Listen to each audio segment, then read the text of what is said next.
If you were my client, what would you have done in that moment? Would you have screamed right back?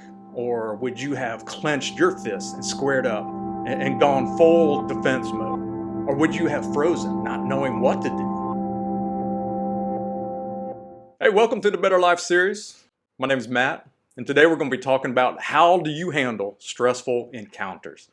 Are you a fighter, ready to defend your ground the second someone challenges you? Or are you the type that turns away, trying to avoid confrontation at all costs? Well, welcome to this episode of the Better Life series brought to you by the MindFlow Cycle. And this is where we dive into conversations that don't happen enough. Yet every part of how we live and lead and relate to others, we need to talk about it. So today, we're going to discuss about how to handle stressful encounters, but not just how to diffuse them. We're also exploring why someone might lash out in anger or behave aggressively in the first place. And more importantly, how you can stay calm, grounded, and aligned with your values no matter what's thrown at you. So let's start with a little story from a client of mine. So my client, he was walking on the greenway near his neighborhood. It's a beautiful day, I guess it was outside. He was just getting some steps in fresh air. And at one point, he decided just to turn around. And as he did, a biker speeding toward him swerved past him just inches before they would have collided. And the biker yelled some choice words. My client was startled, obviously, and simply said, sorry, and then he turned around and kept walking back toward his home. But in a few minutes later, that same biker swerved by him, slammed on the brakes just a few feet in front of him, and threw his bike down. He got right into my client's face and yelled some obscenities. He postured aggressively, his shoulders up and his fists clenched, and it seemed to be escalating from what my client told me fast. Now, I want you to pause for just a second and imagine. If you were my client, what would you have done in that moment? Would you have screamed right back? Or would you have clenched your fists and squared up and gone full defense mode? Or would you have frozen, not knowing what to do? Well, here's what my client did. He basically put his hands up, took a step back, and calmly said, I'm really sorry.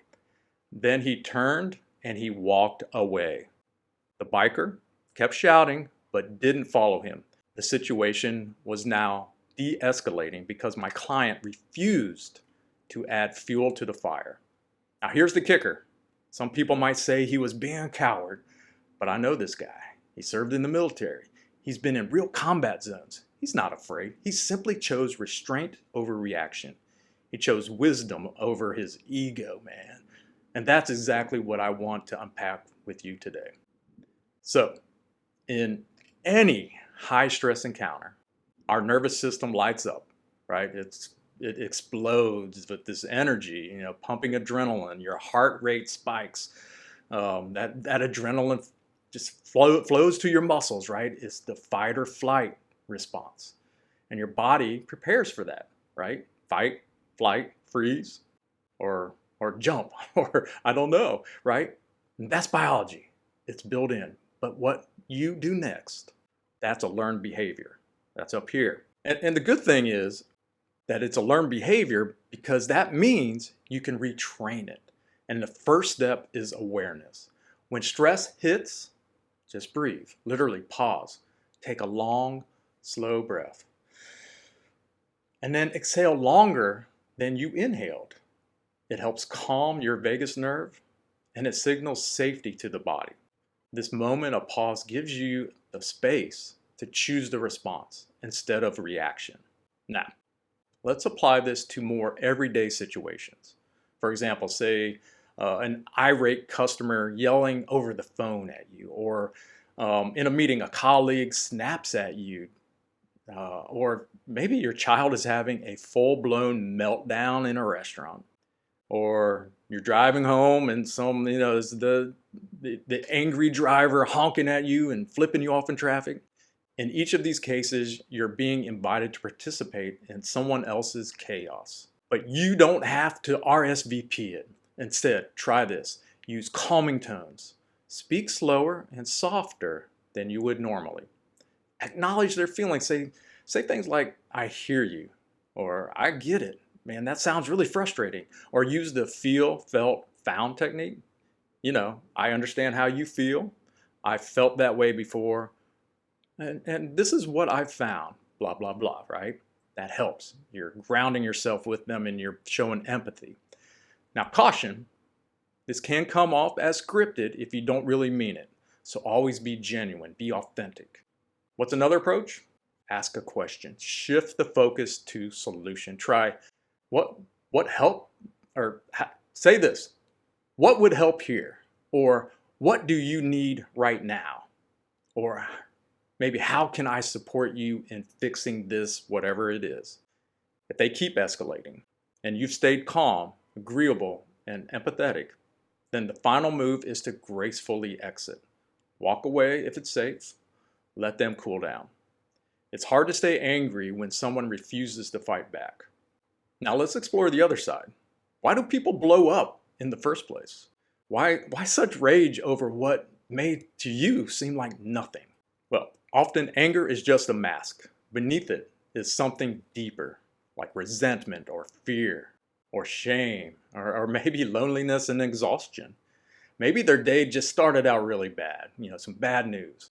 Or maybe they've been carrying quiet frustration for years and you're an easy target for them to take it out on.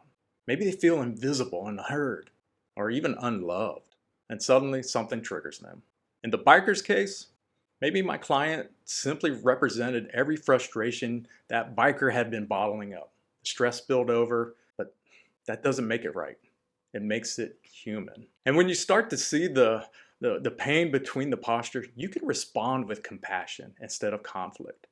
That's emotional leadership. That's power.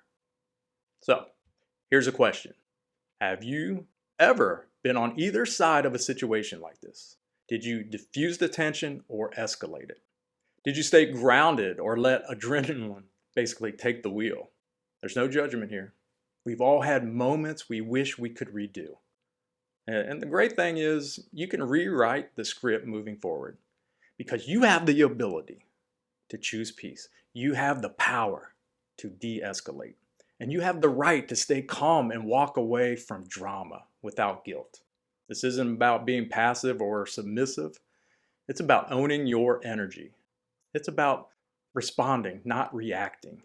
And being the kind of person who brings safety and clarity into chaos. So if this resonated with you, I hope it did. We've got more coming here in the future in the Better Life series. Here's a quick little sneak peek of what to expect in upcoming episodes. We're going to be talking about how to stay calm and centered when life feels overwhelming. I think we're working on an episode about how to enjoy the small moments without guilt or distraction. We had something on the big board about how to lower your resistance and find ease in every day, and how to grieve with grace. Also, how to stay mentally strong as you age, and how to shift your mindset when everything feels hard. So a lot of great topics coming up. Please plug in, please share this. This series isn't about quick fixes or surface level advice. It's about creating a life that feels whole, real, and empowered. So if you're ready to live a better life, hit that subscribe button and share this with someone who might need it today. And if you want help turning these principles into practice, please reach out. That's what we're here for. And thanks for spending time with me today. We'll see you in the next episode. Stay strong.